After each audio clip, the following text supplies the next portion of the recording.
So what's up guys, तो आपका स्वागत है मेरे यूट्यूब चैनल दी ए स्टोरीज में। तो गाइस एपिसोड 4 का पार्ट 2 आ चुका और पार्ट 2 होने वाला है काफ़ी ज़्यादा इंटरेस्टिंग। एंड तक ज़रूर देख लेना। और अगर आपने हमारे पिछले पार्ट को नहीं देखा है तो अभी जाकर देख लीजिए, उसका लिंक मैंने डिस्क्रिप्शन में प्रोवाइड कर दिया है। और गाइस अगर आपने अभी तक हमारे चैनल को सब्सक्राइब नहीं किया है तो अभी जाकर सब्सक्राइब कर लो। मैं ऐसी इंटरेस्टिंग स्टोरीज लाता रहता हूँ और इन फ्यूचर लाता भी रहूँगा। तो यार बिना किसी तरीके अपनी स्टोरी को स्टार्ट कर लेते हैं। हम देखते हैं कि बूबी पाको की हेल्प के लिए आता है क्योंकि वो पाको वाली जगह के पास ही होता है, पर बूबी का कोई पीछा कर रहा था। बूबी पीछे मुड़कर देखता है, फिर से परमैन नंबर 1 उसके पीछे था। बूबी को झटका लगता है, बूबी बहुत डर जाता है। बूबी को उस परमैन में कुछ गड़बड़ी दिखती है, उसे उस परमैन से नेगेटिव वाइब्स आ रही थी। फिर बूबी उस परमैन से लड़ने लगता है। उसी के नीचे सिटी में पाको भी परमैन से लड़ रही थी और कुछ किलोमीटर दूर पायान भी परमैन नंबर 1 से लड़ रहा था। तीन परमैन कैसे, और वो ईवल क्यों है? और परमैन उस आइलैंड जो कि इतना दूर है वहाँ से कब लौटा? वो बैटल बहुत लंबा चलता है। सभी परमैन पाको, बूबी और पायान पर भारी पड़ रहे होते हैं।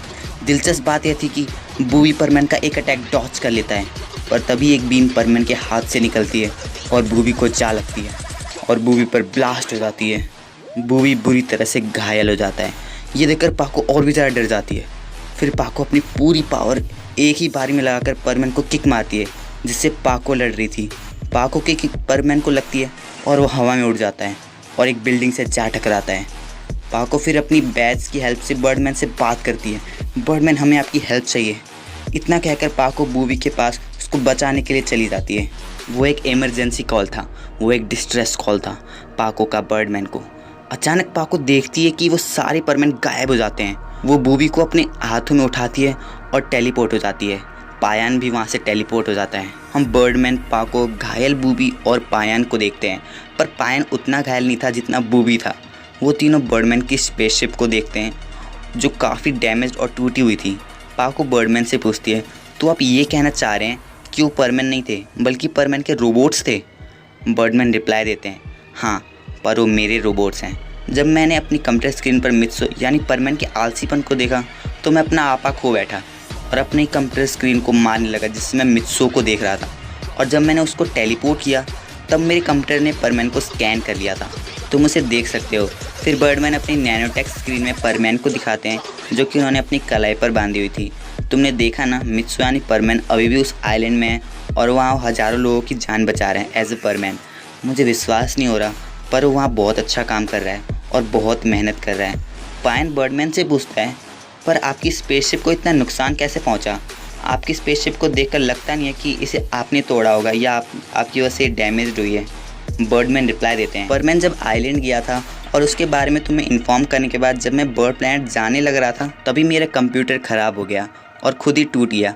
मुझे पता नहीं कैसे, पर शायद मैंने कुछ स्विचेस को नुकसान पहुंचा दिया था जिससे कि मेरा ये कंप्यूटर ब्लास्ट हो गया था। और जो रोबोट्स मैंने अपने पास रखे हुए थे वो मेरी स्पेसशिप से उठे, उन्होंने परमैन का रूप लिया और वहाँ से उड़ गए और यहाँ मेरा स्पेसशिप ब्लास्ट हो चुका था, उसमें आग लग गई थी। उसके बाद मैं सीधा नीचे जंगल में गिर गया।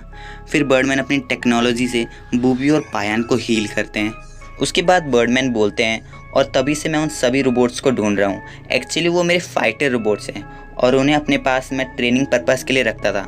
उनके पास फायरिंग हैंड्स और लेज़र आइज़ हैं, पर उससे भी ज़्यादा वो उन सभी मूव्स को कॉपी कर सकते हैं जिन्हें उन्होंने स्कैन किया है। मतलब वो परमैन की तरह हैं।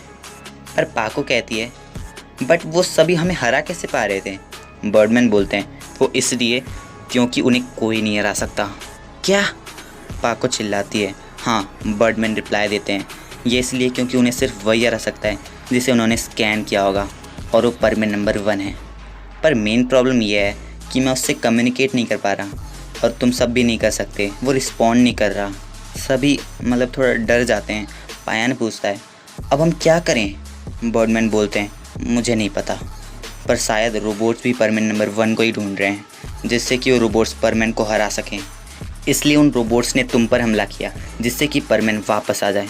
पाको बोलती है, पर वो वापस नहीं आया, इसलिए वो सारे गायब हो गए क्या? बर्डमैन बोलते हैं, नहीं, वो वापस ज़रूर आएंगे।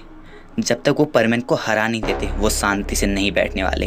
और स्मार्ट रोबोट्स हैं, वो सोच सकते हैं और स्ट्रैटेजीज भी बना सकते हैं। बर्डमैन कहते हैं, अब तुम सब अपने घर जा सकते हो, लेकिन होशियार रहना। तुम पर किसी भी डायरेक्शन से हमला हो सकता है।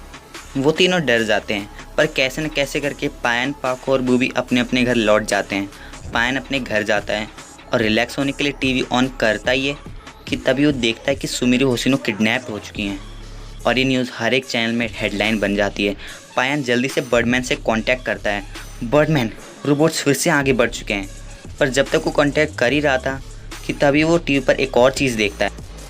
टीवी पर हम एक बिल्डिंग, एक टावर देखते हैं जिसके एक एंड में मिस सुमिरू एक पतली सी रस्सी से लटकी हुई थी, पर दूसरी तरफ पाको लटकी हुई थी जिसकी हालत बहुत ख़राब थी, वो बहुत घायल थी। उस बिल्डिंग के अंदर हम 3 परमैन्स को भी देखते हैं। वो टीवी पर लाइव आ रहे थे। कैसे? पता नहीं।